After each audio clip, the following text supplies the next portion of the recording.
far as I can remember, I've always had like a football in my hand and stuff like that, and been around just the game. And once I started when I was 6, that was just kind of became my thing every year.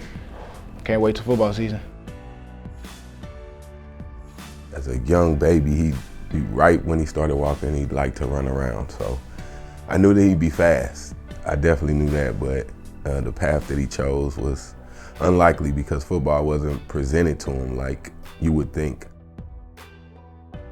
I was a football player, so I never made it an issue with my children to be football players. I mean, it wasn't forced on Antonio to play football. This was a love that he gathered on his own. He stayed after practice so many days in high school, catching passes, defending guys. He made it more of a point to make himself better. But you kind of got to have that mentality. Being, from St. Louis, that's the way we were taught to play. Me and my brother were 4 years apart, so all the stuff that my dad was doing with me, he was doing with both of us. He would always say he was better than me, but we were two different types of football players. I was always kind of, lean.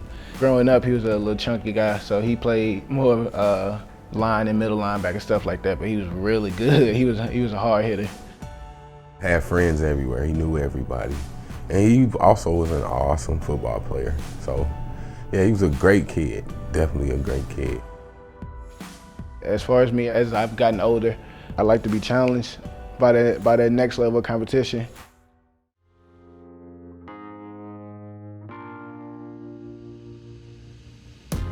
It made me feel like family, made me feel like I was gonna be good here, and obviously like early chance, I would get an early chance to play, which is something that was big to me because like a lot of kids coming out of high school, I didn't want to like sit out, take no time off.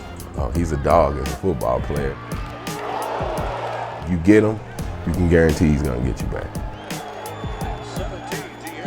When you meet him, he's such an engaging guy. His personality, his leadership ability, coaches, other players could not say enough good things about Antonio Phillips during the recruiting process, and then having a chance to meet his family and knowing that, man, Antonio Phillips is a great young man, comes from a great family, every quality that you could look for in a student athlete to represent your program. He's my best friend. I mean, it's hard with him being away from school. I can't talk to him like I want to. But at some point every day, I send him a text message.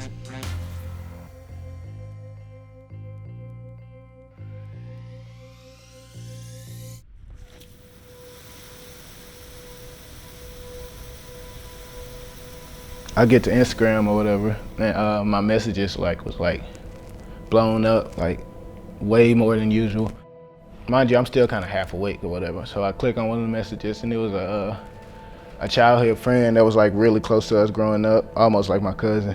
First thing she said was, "Sorry for your loss."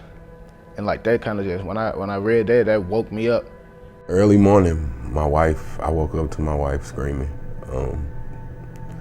I'll never forget it. It was definitely something that I won't ever forget. Just hearing my wife yell to the top of her lungs. The detectives told us that they think they had found our son. So it was all emotions all at once. I didn't really know how to think it. As much as I wanted it not to be true, I couldn't tell them that it wasn't true. So it was rough to not be able to be there with him. For him not to be able to be with us, it was a hard time for our family. I know he was shot and killed. So I don't know details or anything, but I know he was murdered that way. A 16-year-old boy was killed in an overnight shooting. His name, Jason Eberhard. It happened shortly after 2 a.m. in the Carr Square neighborhood in North City. When police got there, they found his body in a parking lot. They say he was shot several times. It's still like unsolved. Like I still don't know what happened to my brother that night or who he was with, how it happened, nothing like that. That's the hardest part, like whenever I think about it, and I try not to think about it just for that reason. I won't ever get to see him again. None of us will. And we won't get to see him smile. He had so many hopes and aspirations for his big brother, and he just won't get to see him do the things that he wants to do.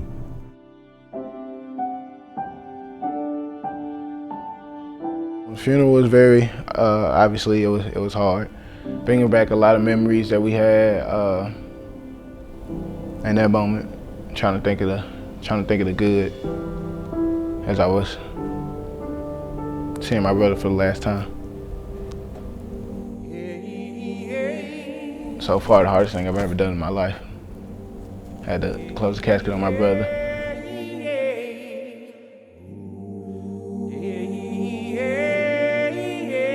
I tell him that we love him and that we're gonna keep pushing on and we're gonna keep our family together, and that I'll definitely see him again. That's for sure.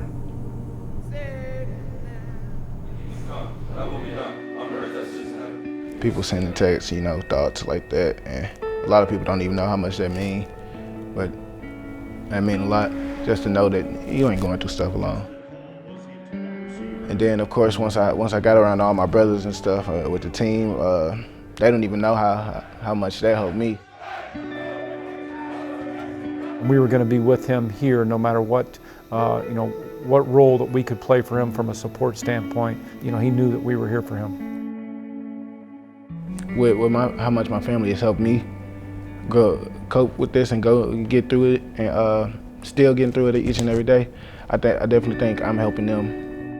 It's good to come down and see him do well and play. And we just, we want to keep our family close together.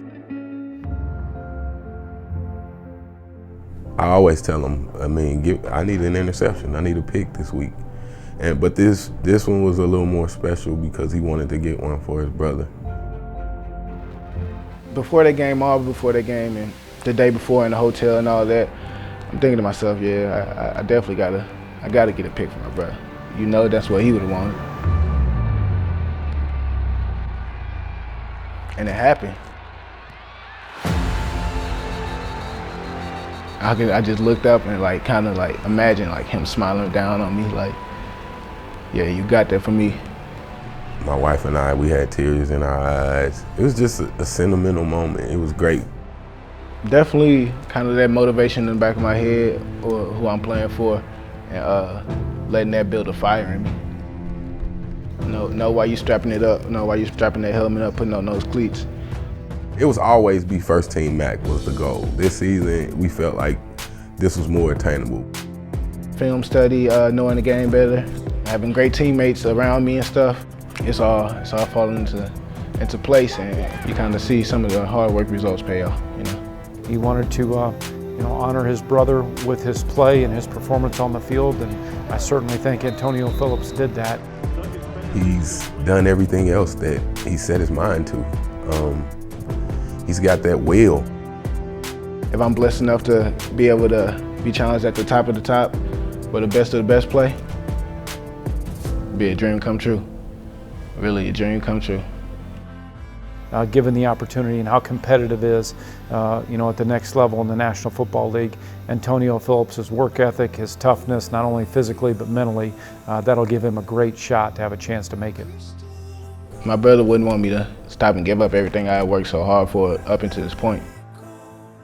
It's took a lot for me to get here, and he knew that.